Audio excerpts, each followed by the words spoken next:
J'en sais, mon Oui. J'en sais, Beaumont, j'en sais. Que diriez-vous d'aller visiter un des très hauts lieux de l'histoire du Lot-et-Garonne Que et du donc bien. de l'Aquitaine? Je vous emmène ce matin direction Montcrabeau. Montcrabeau, c'est un endroit qui était un oppidum romain. Mont Crabus, qui était un des grands généraux de César, qui s'était installé là-bas. Et depuis 3 siècles, Montcrabeau est devenu la capitale mondiale d'une des spécificités locales, à savoir les menteurs.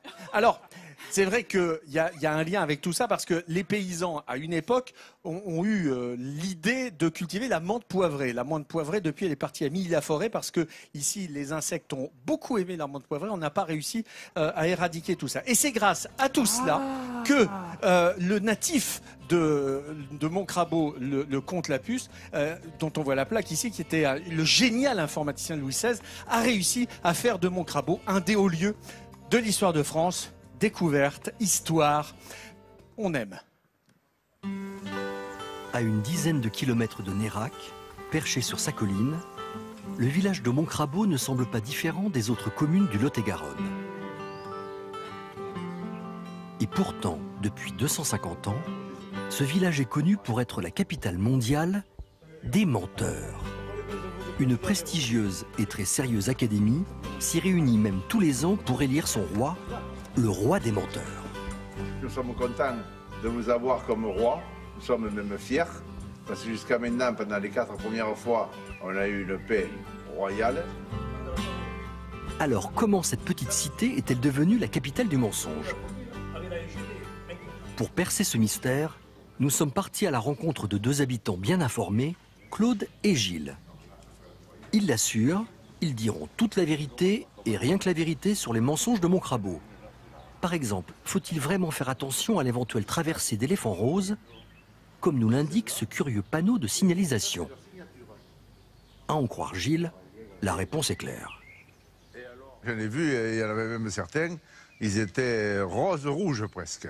C'est dangereux parce qu'ils traversent souvent, toujours depuis ici vers là, et ils traversent la maison. D'ailleurs, on le voit, il y a des traces de pas d'éléphants là. Et c'est dommage parce qu'on vient de rater, justement, le passage qui a eu lieu il y a 20 minutes à peu près.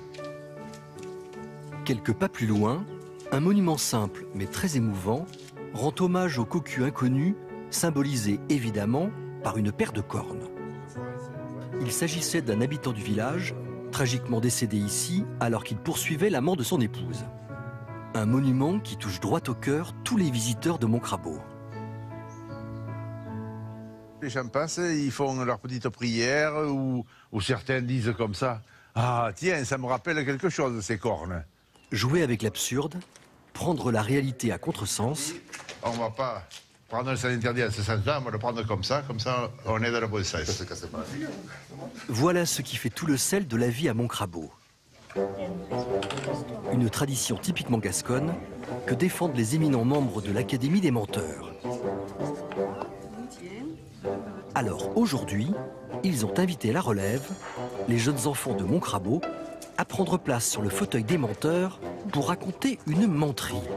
Autrement dit, une histoire de leur invention. Alors on a Oriane, on a Suzanne et Elliot.